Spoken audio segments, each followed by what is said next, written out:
Hola, bienvenidos a todos.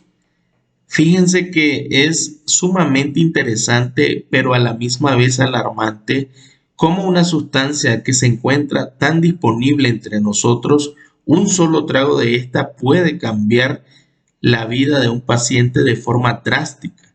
Y es por eso que vamos a hablar sobre esofagitis por cáusticos. En este video te voy a enseñar cómo no cometer errores a la hora que estás abordando a los pacientes, cómo tienes que hacer para abordarlos de forma correcta, hacer el diagnóstico y por supuesto tratarlos. Soy el doctor Félix Bello, internista, residente de gastroenterología y esto es mi GastroEvidence. Iniciamos. La ingestión de sustancias cáusticas es una afección poco común pero potencialmente mortal en todo el mundo. Esta provoca un amplio espectro de daños en todo el tracto gastrointestinal, pero lo más difícil es de que las complicaciones son tan complejas de manejar que lo más importante acá es que tenemos que tener una rápida actuación, un manejo adecuado para lograr tener un mejor pronóstico en estos pacientes. Más de 140.000 exposiciones anuales se reportan según el Centro de Control de Intoxicaciones de Estados Unidos. La incidencia en los países latinoamericanos está sesgado porque hay un subregistro en la documentación de estos casos, de tal forma que no podemos estimar de forma certera la incidencia a las exposiciones de estas sustancias. Tiene un comportamiento bimodal. Generalmente es más frecuente en menores de 5 años asociados a accidentes no intencionales y en adultos entre 18 y 35 generalmente está involucrado con intentos de autoeliminación. Tiene una mayor incidencia en mujeres hasta un 80% y principalmente por agentes alcalinos también en un 80%. 15.6% de los pacientes requieren manejo en unidad de cuidados intensivos y 33% pueden llegar a meritar manejo quirúrgico. Y tiene una mortalidad no despreciable cercana del 10%. Esto es muy importante. Pese a todos los avances en medicina, tiene una elevada mortalidad hoy en día. Entonces, ¿cómo se define una sustancia cáustica? Se define como una sustancia que es capaz de dañar, quemar y destruir los tejidos. Estas tres características con daño a los tejidos es una sustancia cáustica. Las sustancias cáusticas las vamos a dividir en dos grandes grupos, los ácidos y los alcalis. Es importante conocer el uso cotidiano de cada uno de estos. Generalmente los ácidos se utilizan en casa para eliminar sarro, óxido, depósitos minerales, para limpiar baños, y los alcalis generalmente para disolver grasa, materia orgánica, destapar tuberías, fabricar jabones, limpiar hornos y superficies, entre otras cosas. Los ácidos más reconocidos son el ácido sulfúrico y el ácido clorhídrico. Dentro de los alcalis, el hidróxido de amonio y el hidróxido de sodio, conocido como la sosa cáustica. Acá les pongo esta tabla de la mayoría de sustancias ácidas y alcalis con su uso común cotidiano. Es un cuadro muy bonito de New England para que lo revisen y estén familiarizados con estos productos. Aquí comparamos las principales características de las lesiones producidas por los ácidos y alcalis. El primer mensaje importante acá es la localización. Si bien es cierto, es una tendencia, no es una regla absoluta, es decir, ambos pueden dañar tanto el esófago como el estómago, pero los ácidos tienden a afectar un poco más la parte gástrica porque generalmente son líquidos y producen mucho dolor intenso de forma inmediata, lo que hace que estos atraviesen el esófago con más rapidez y puedan acumularse en el estómago, especialmente en el antro y en la región prepilórica. Y ahí es donde pueden producir principalmente la necrosis por coagulación, que vamos a hablar más adelante, con la formación de escara que va a limitar un poco más la lesión. Por el contrario, los álcalis suelen provocar una afectación esofágica más intensa. Estas sustancias son un poco más viscosas, se adhieren a la mucosa y permanecen más tiempo en contacto con el esófago. Además, producen necrosis por coagulación, saponificación de la grasa y penetran progresivamente a las capas más profundas de la pared. De tal forma que es importante señalar que los álcalis son más frecuentes y suelen ingerirse en cantidades mayores. Esto se relaciona con su amplia presencia en los productos domésticos, como hablábamos ya, que son destapadores de tuberías, los limpiadores de hornos y algunos detergentes industriales que están a la mano de cada uno de los pacientes. Con respecto al pH, consideramos especialmente peligrosas aquellas sustancias con pH menor a 2 en el caso de los ácidos y mayor a 12 en el caso de los álcalis. No obstante, quiero que sepan que el pH por sí solo no determina la gravedad. También importa acá la concentración, la cantidad ingerida, la presentación si es líquida o es sólida, la viscosidad, el tiempo de contacto y la presencia si el estómago está vacío, está lleno. Todo esto es importante. Pero el mensaje central que quiero que capten es que los álcalis tienden a penetrar profundamente y lesionar más el esófago, mientras que los ácidos tienden a producir mayor daño gástrico, pero ambos pueden causar lesiones extensas y potencialmente mortales en todo el tracto gastrointestinal. Como me he adelantado, fisiopatológicamente los ácidos tienden a tener o a producir necrosis por coagulación, desnaturalizan las proteínas y pueden formar una escara que puede ser un poco protectora y limitar un poco el daño en los tejidos. Esto ayuda a preservar la arquitectura tisular. En cambio, los álcalis producen necrosis por licuefacción, saponifican los lípidos, desnaturalizan las proteínas y destruyen las membranas celulares.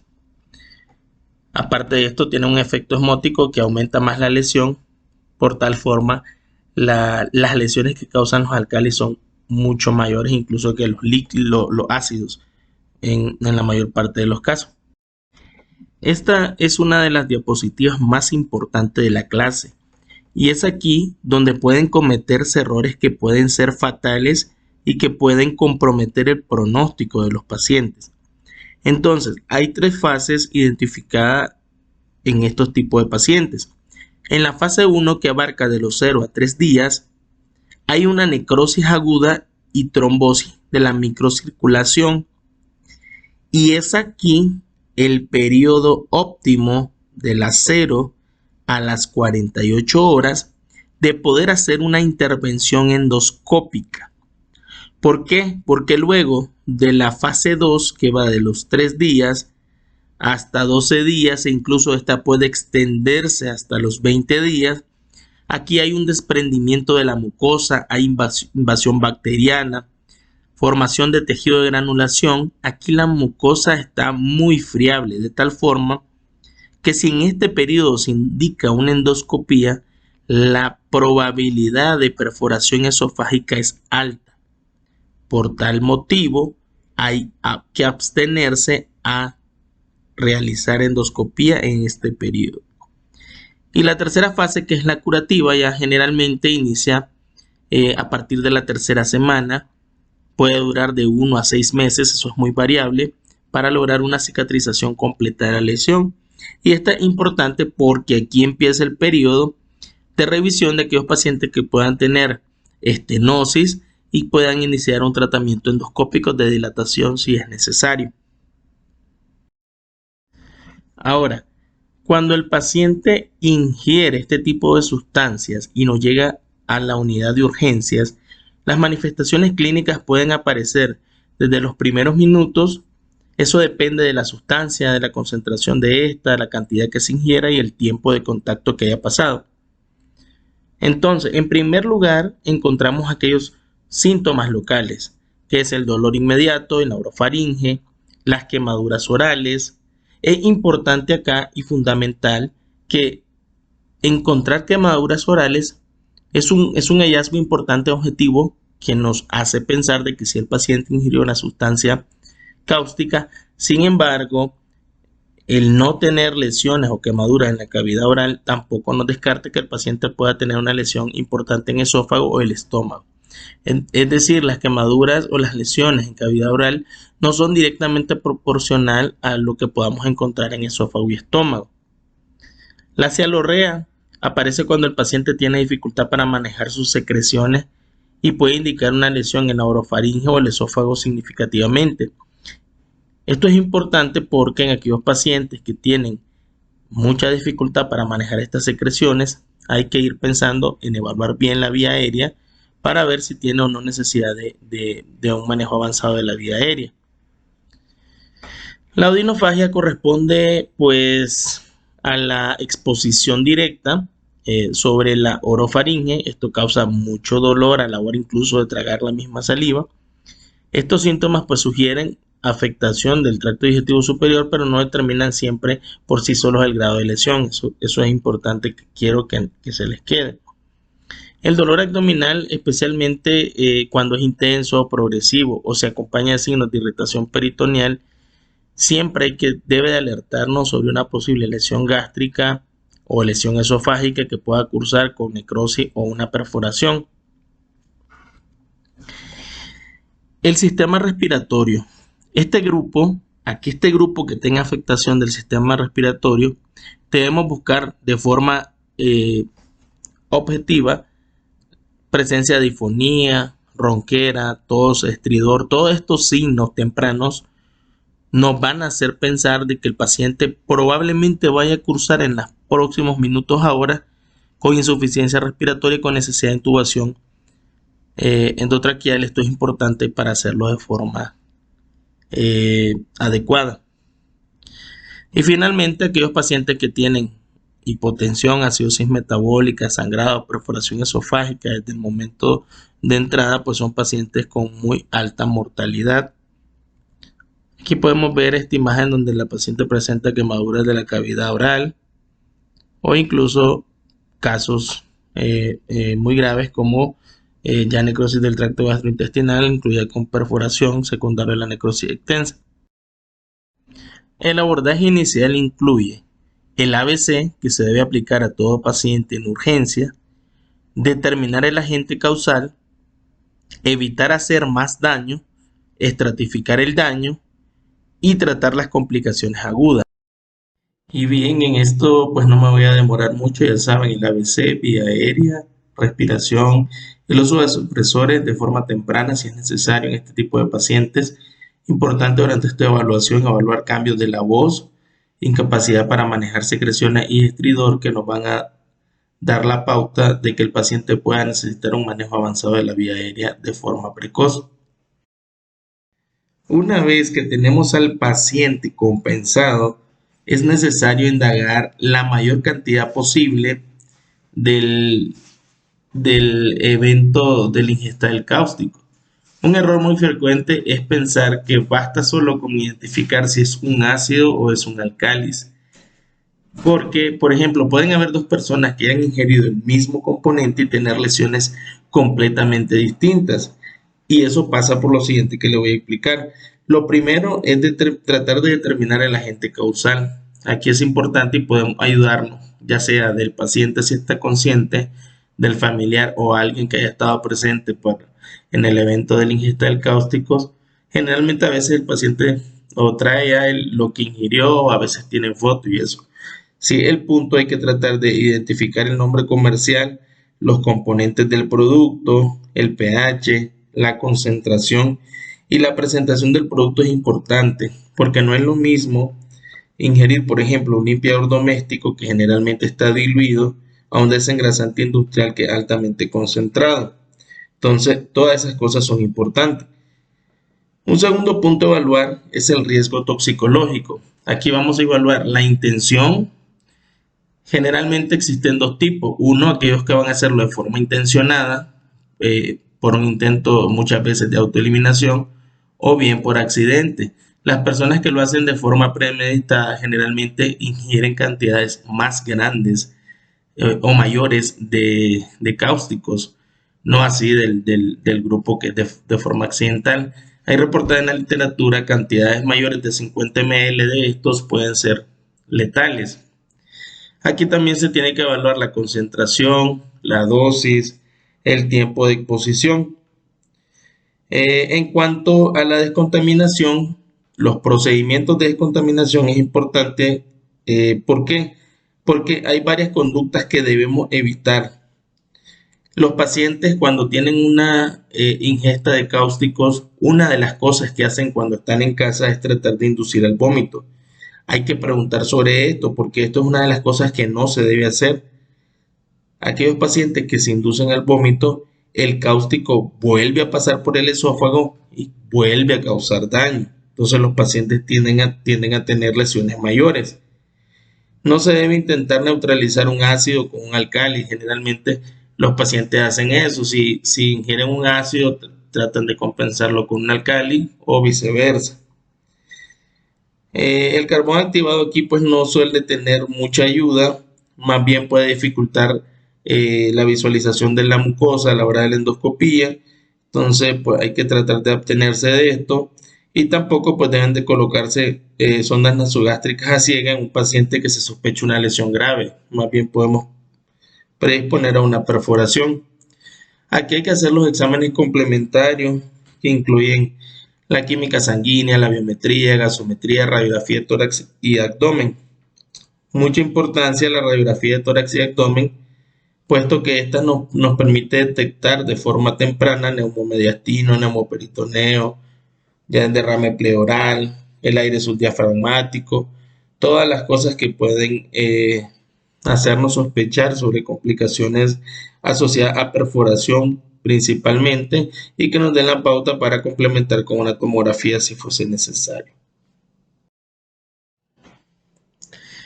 Les pongo acá de forma separada qué se debe evitar para no hacer más daños. No hay que inducir al vómito porque reexpone al esófago al daño de los cáusticos. No hay que neutralizar el pH. No hay que colocar sondas nasogástricas a ciegas porque aumenta el riesgo de perforación esofágica y tampoco hay que usar carbón activado porque pues no tiene ninguna utilidad y más bien puede dificultar la visualización de la mucosa a la hora de la endoscopía. Para estratificar el daño tenemos dos herramientas importantes, la endoscopía y la TAC contrastada. El gol estándar para esto sigue siendo la endoscopía. Recordemos el tiempo óptimo para realizar esta es en las primeras 48 horas para disminuir el riesgo de perforación. Los hallazgos de la endoscopía nos va a permitir utilizar la clasificación de Sargar que va a aportar información sobre el daño y el pronóstico de la ingesta del cáustico. Se va a dividir en 4 grados, desde el 0 hasta el 4. Para que sea más fácil de aprendérselo, pueden aprenderse el grado 0 es una endoscopía normal. La recuperación es completa. Y el grado 4, que es el extremo, es el paciente que está perforado y obviamente la mortalidad aumenta. Ahora, aquellos pacientes que son clasificados como grado 1 solo tienen edema y eritema y la recuperación sigue siendo completa. Y acá viene los grados 2 y 3 para que se lo aprendan más fácil. Los grados 2 corresponden a las úlceras como hallazgos y los grados 3 corresponden a los hallazgos de necrosis. Entonces, el 2A, úlceras superficiales, y el 2B, úlceras profundas. El 2A puede tener riesgo de estenosis, pero es poco probable. Y el 2B tiene un alto riesgo de estenosis que va desde 30 hasta 70% con un bajo riesgo de perforación.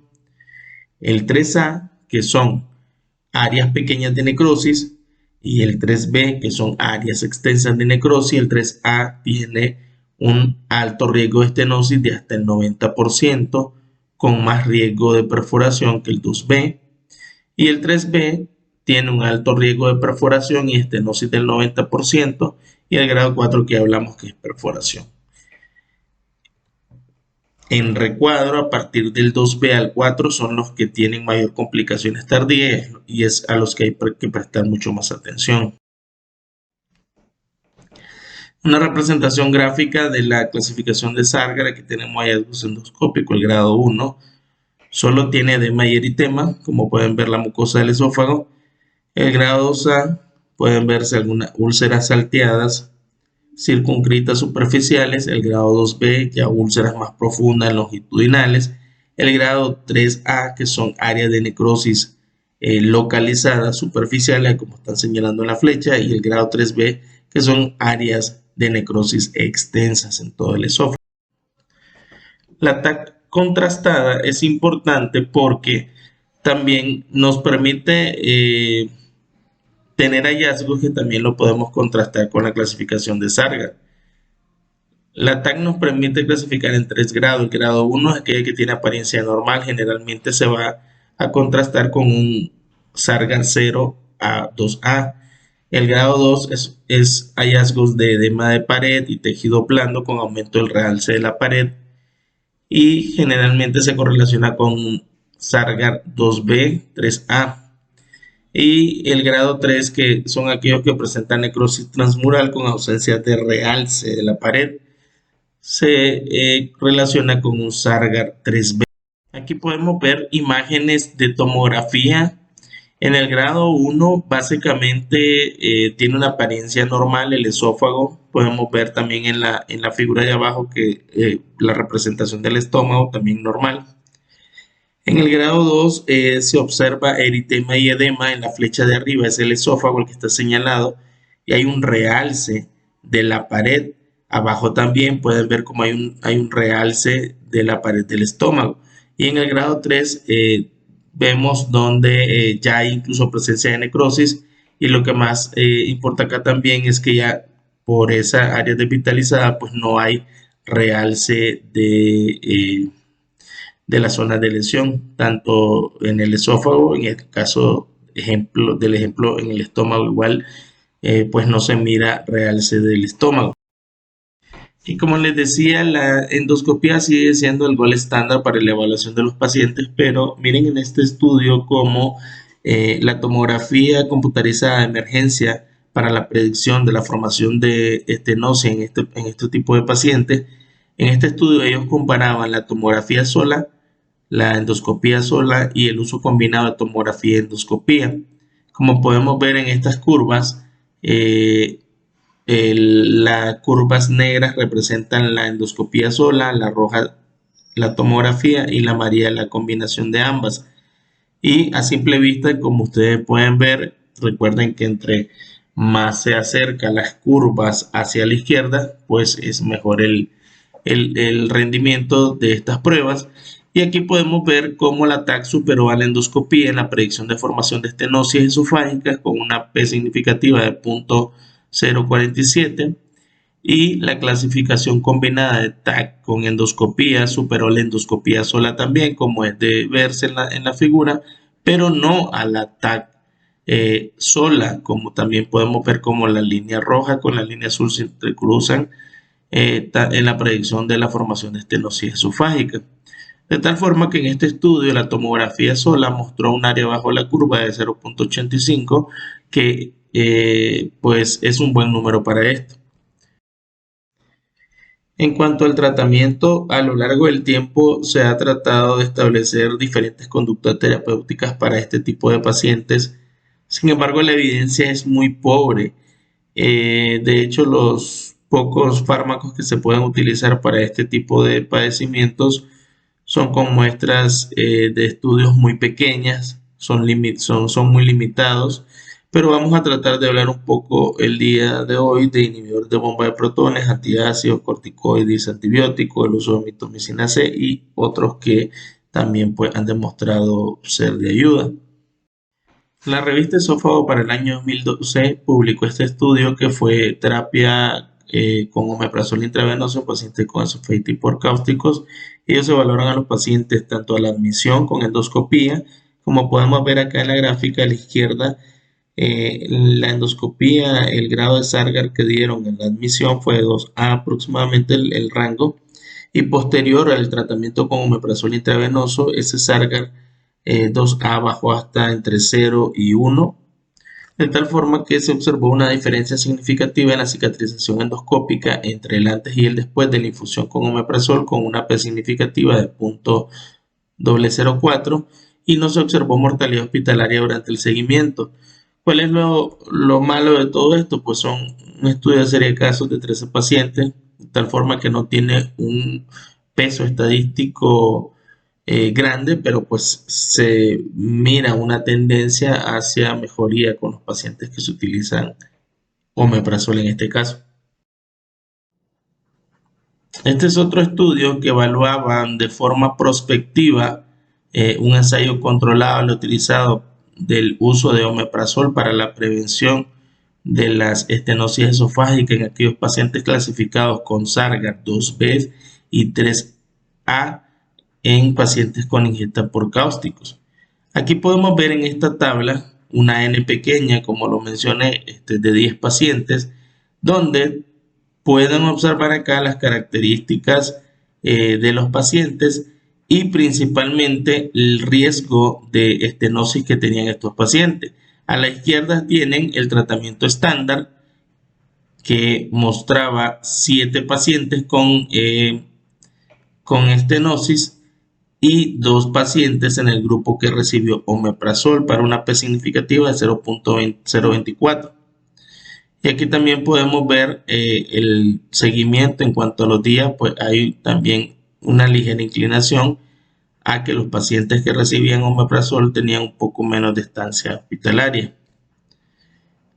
Esto representa una reducción del riesgo de estenosis del 71.4% al mes en comparación con aquellos pacientes que no reciben IVP. Ahora, ¿los esteroides a dosis altas realmente previenen la estenosis después de una ingesta de cáusticos? Pues esa pregunta ha pasado décadas generando controversia y este estudio nos deja pues una enseñanza fundamental en cuanto a este particular. En este estudio, es un estudio que incluyó pacientes adultos con lesiones esofágicas Sargard 2B, precisamente pues uno de los grupos con mayor riesgo de desarrollar estenosis, como ya lo vimos. Los investigadores aquí compararon metilprednisolona intravenosa a dosis de 1 gramo al día durante 3 días contra placebo y evaluaron el desenlace principal, que fue la aparición de estenosis esofágica a las 8 semanas. ¿Y qué encontraron ellos? Encontraron que la estenosis apareció aproximadamente hasta en un 33% de los pacientes que recibieron metilprednisolona y cerca del 47% en el grupo control. A primera vista, esto podría hacernos pensar de que el esteroide funcionó. Sin embargo, la diferencia no fue estadísticamente significativa. Como pueden ustedes darse cuenta, el riesgo relativo fue de 0.71 con intervalos de confianza muy amplios que sobrepasan la unidad y una P estadísticamente no significativa, lo cual nos deja como enseñanza de que la metilprednisolona no ayudó a prevenir la formación de estenosis en lesiones esofágicas corrosivas. Y como hallazgo secundario se encontraron con una P estadísticamente significativa que puede reducir significativamente el riesgo de eumostomía de alimentación. Otra cosa que siempre es de debate son los antibióticos, pero en el caso de las esofagitis por cáusticos se han identificado 3 grupos importantes a los cuales se pueden dar antibióticos, y son los Sargard 3, los que tienen compromiso pulmonar respiratorio, generalmente aquellos que tienen neumonitis química y necesitan apoyo de antibióticos, y aquellos pacientes que tienen perforación esofágica. Otra cosa importante es que si tenemos a la mano el servicio de infectología, pues también pedir ayuda a los colegas para un abordaje integral adecuado.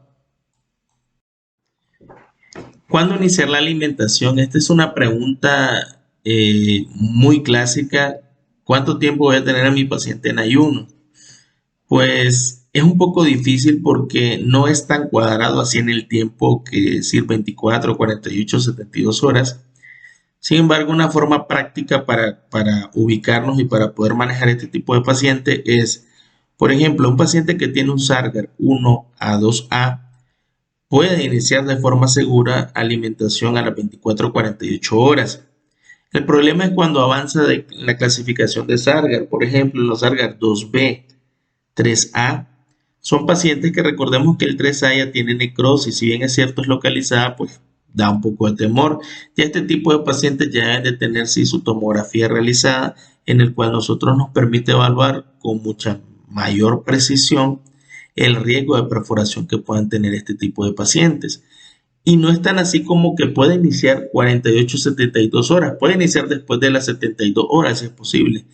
Esto va a ser individualizado, evaluar el riesgo, si el paciente maneja bien sus secreciones, si puede tragar adecuadamente la saliva, si está hemodinámicamente estable.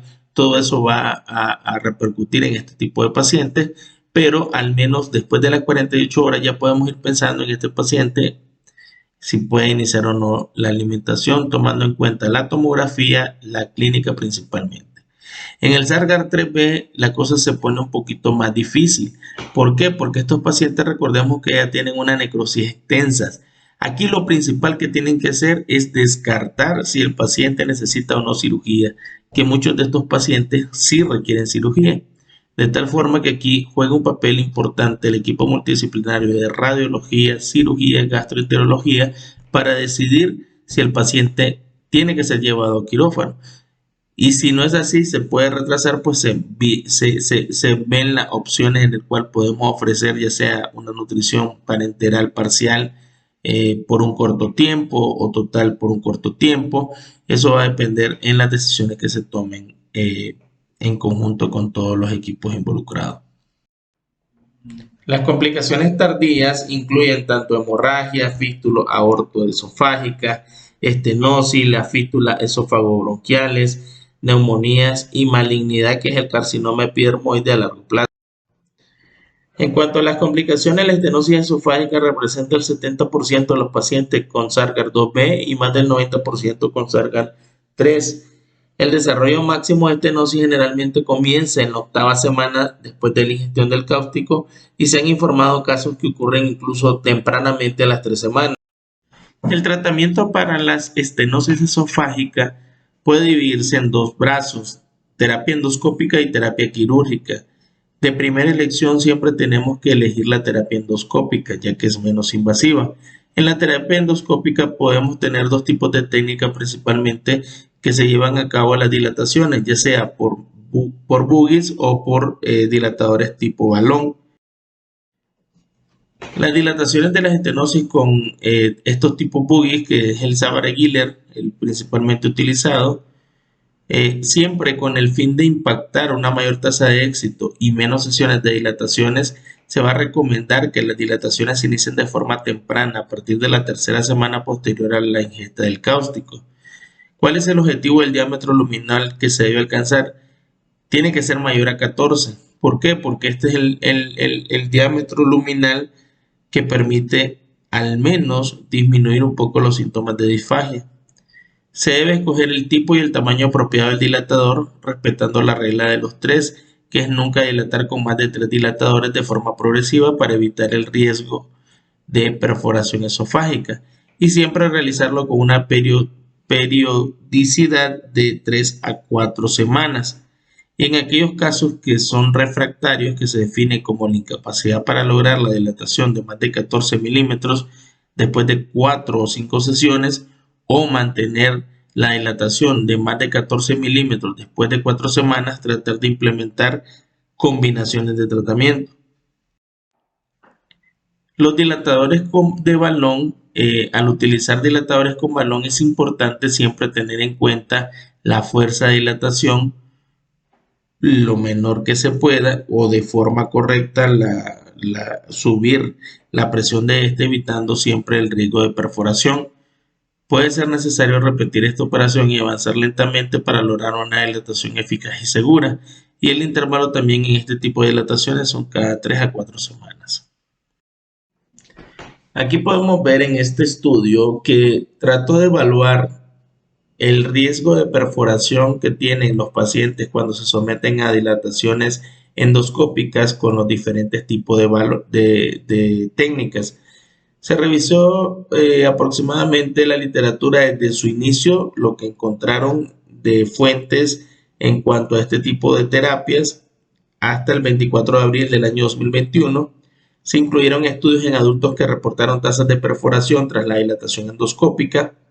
Las tasas de perforación acumuladas se calcularon como resultado final, de tal forma que ellos encontraron que la tasa de perforación agrupada acumulada fue del 1% del número de dilataciones. Las tasas de perforaciones a la hora de dividirlos con dilatadores tipo Buggy de Savary-Giller, 1%, rondando entre el 0 y el 3%, y aquellos con balón con 1% también, que rondaba entre 0 a 5%, fueron similares con un valor de P estadísticamente significativo. De tal forma que la perforación por dilatación endoscópica, sea cual la técnica que se haya elegido, en este caso los dilatadores Savary-Giller versus balón, pues las tasas de perforaciones fueron similares, sin diferencia. Este estudio, muy importante, evaluaba las técnicas de dilatación endoscópicas con estos tipo Buggy versus dilataciones con balón en un centro terciario con una experiencia de 17 años en este tipo de pacientes. Iban a ver pacientes en número de estenosis, número de dilataciones necesarias para lograr una dilatación mayor a 14 milímetros, las recurrencias por dilatación y dilataciones totales que se hacían en los pacientes, evaluando así el éxito técnico, el éxito clínico a corto y largo plazo y las complicaciones. Que encontraron que el éxito técnico fue el 90% a favor de los Buggy frente al 68% a los dilatadores con balón.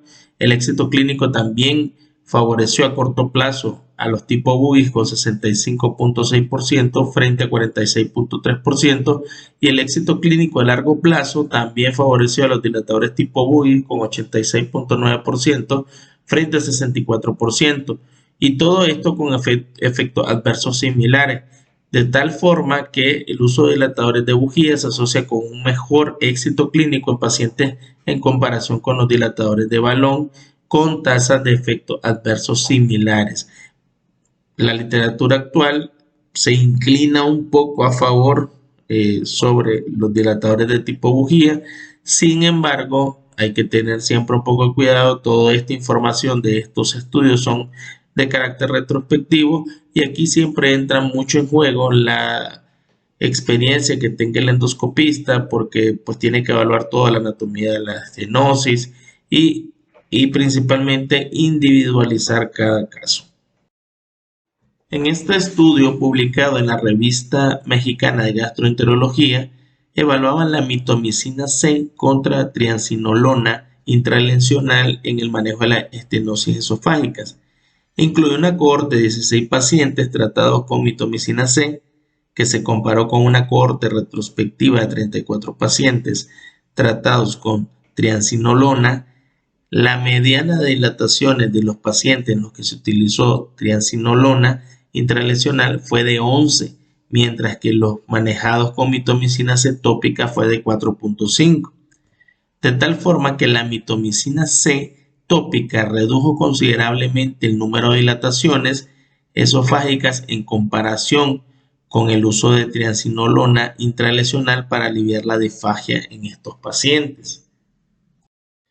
Hay que hablar también sobre el uso de stents.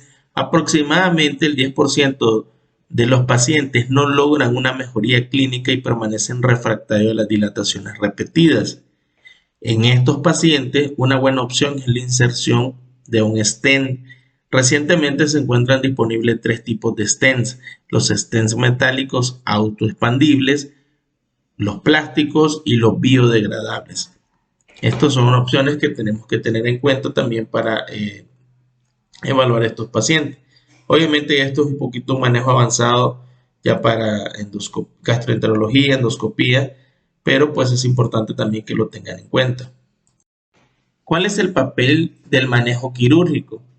La Revista Mundial de Cirugía de Urgencia tiene un rol importante en la cirugía en estos tipos de pacientes, principalmente para el manejo de las complicaciones como necrosis transmural con perforación, ya sea que tengan o no mediastinitis, estenosis refractaria al manejo endoscópico o complicaciones del proceso de dilatación. Este grupo de pacientes, identifíquenlo bien, que son los posibles candidatos a manejo quirúrgico. Pero también recuerden que la necesidad de realizar un manejo quirúrgico de urgencia se asocia a altas tasas de morbilidad y mortalidad que pueden superar incluso el 50%. Y las cirugías programadas para el manejo de las secuelas, principalmente la estenosis o bien reconstrucciones después del paciente que se le pudo haber hecho una esofagectomía de urgencia, se reserva principalmente después de los 6 meses de la ingesta del cáustico. Y bueno, así terminamos la clase. No olviden suscribirse al canal, dejen su comentario, qué clase les gustaría que o qué temas quieren que estemos revisando y nos vemos en el siguiente tema.